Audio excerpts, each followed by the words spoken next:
بالله من الشيطان الرجيم بسم الله الرحمن الرحيم الحمد لله رب العالمين الرحمن الرحيم مالك يوم الدين إياك نعبد وإياك نستعين اهدنا الصراط المستقيم صراط الذين أنعمت عليهم غير المغضوب عليهم ولا الضالين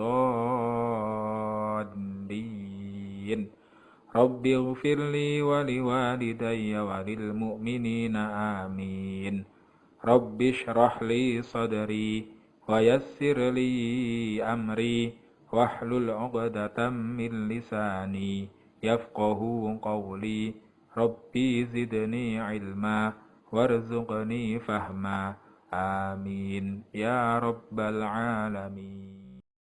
Bismillahirrahmanirrahim. Assalamualaikum warahmatullahi wabarakatuh. Selamat menjalankan ibadah puasa Ramadan 1442 Hijriah buat anak-anak paralel kelas 5 semua. Dan tetap semangat untuk belajar di bulan suci Ramadan ini. Anak-anak, hari ini kita akan belajar mata pelajaran IPS ya, materi pendudukan militer Jepang di Indonesia. Langsung saja Ustadz sampaikan materinya, anak-anak bisa mendengarkan dan menyimak. Boleh dicatat di buku tulis catatan IPS materi kali ini. Jepang menduduki Indonesia sejak tahun 1942 hingga tahun 1945, yaitu selama 3,5 tahun. Setelah berhasil mengalahkan Belanda di berbagai wilayah di Indonesia, Belanda menyerang tanpa syarat kepada Jepang pada tanggal 9 Maret 1942. Hal ini menandai dimulainya penjajahan Jepang di Indonesia. Kemenangan Jepang terhadap Belanda disambut baik oleh rakyat Indonesia. Ya, ini ya anak-anak, disambut baik oleh rakyat Indonesia. Hal ini dimanfaatkan Jepang untuk menarik simpati rakyat Indonesia. Cara yang dilakukan Jepang untuk menarik simpati bangsa Indonesia antara lain sebagai berikut. Nah, ini diperhatikan, bisa dihafalkan anak-anak. Cara yang dilakukan Jepang untuk menarik simpati bangsa Indonesia itu ada 3. Yang pertama, mengizinkan pengibaran bendera merah putih. Jadi bendera merah putih boleh dikibarkan. Yang kedua, mengizinkan rakyat menyanyikan lagu Indonesia Raya. Jadi lagu Indonesia Raya boleh dinyanyikan. Terus yang terakhir, memperbolehkan penggunaan bahasa Indonesia sebagai bahasa sehari-hari. Nah, itu ya. Lanjut.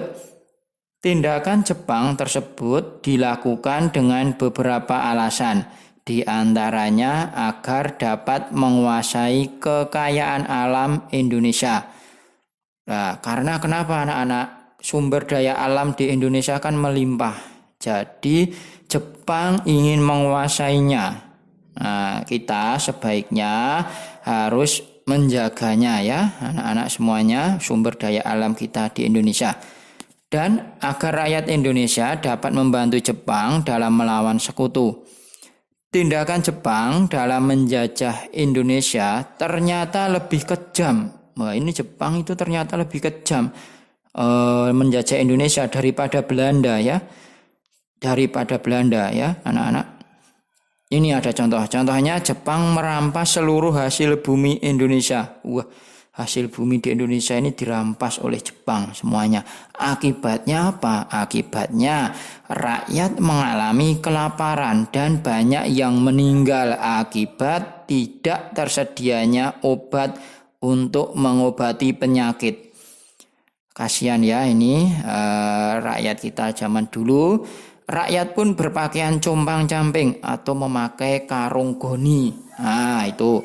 Tidak hanya itu, rakyat Indonesia juga diperintahkan melakukan kerja paksa yang dalam bahasa Jepang disebut romusha. Nah, romusha itu adalah kerja paksa dalam penjajahan Jepang dulu, ya. Diingat-ingat, romusha. Ya, melakukan kerja paksa dalam bahasa Jepang yang kita sebut dengan romusha. Romusha itu apa? Mereka bekerja, lah ini ya, mereka bekerja tanpa diberi upah, ya, untuk melakukan pekerjaan berat seperti membangun jalan raya, membangun jembatan, benteng, dan lapangan udara.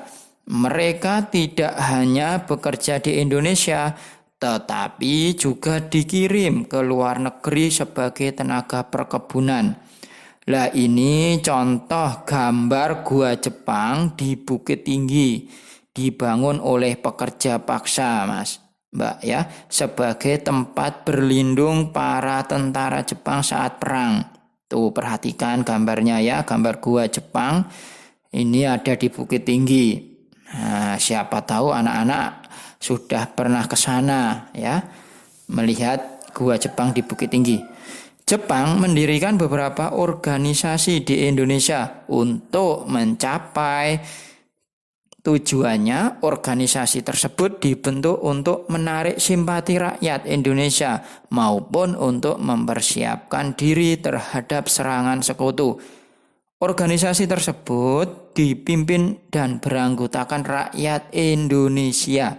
Lah ini adalah contoh gambar prajurit pembela tanah air atau yang kita singkat dengan sebutan peta.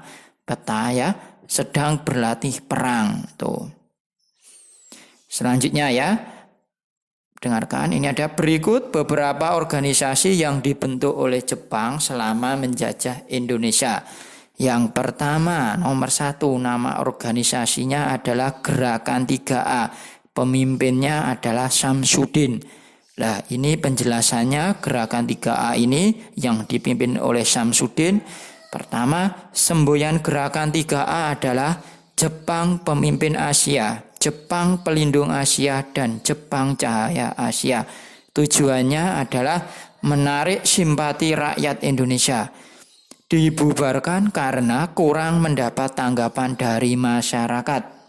Nomor 2, Putera, Pusat Tenaga Rakyat. Ini dipimpin oleh Soekarno. Ya, penjelasannya dengarkan ya anak-anak. Yang pertama, tujuannya memusatkan kekuatan dalam melawan sekutu. Namun, tokoh Indonesia memanfaatkannya untuk mengobarkan semangat bangsa Indonesia dalam mencapai kemerdekaan. Selanjutnya, dibubarkan Jepang karena dianggap sebagai gerakan nasional untuk mencapai kemerdekaan. Organisasi yang nomor 3 adalah Jawa Hokokai atau yang kita kenal dengan Kebaktian Jawa yang dipimpin langsung oleh Jepang. Ini penjelasannya adalah mengerahkan rakyat untuk melakukan romusha. Romusha tadi apa? Kerja paksa zaman pemerintahan Jepang yang kita sebut dengan romusha ya. Mas, Mbak, diingat-ingat. Yang keempat adalah organisasi Heiho, pembantu prajurit. Ini dipimpin langsung oleh Jepang. Ini organisasi ini membantu Jepang dalam mempersiapkan perang melawan sekutu. Rakyat Indonesia mendapat pelatihan militer ya, seperti baris berbaris, penggunaan senjata dan siasat perang. Organisasi yang terakhir adalah Peta, Pembela Tanah Air, dipimpin oleh Gatot Mangkoepradja.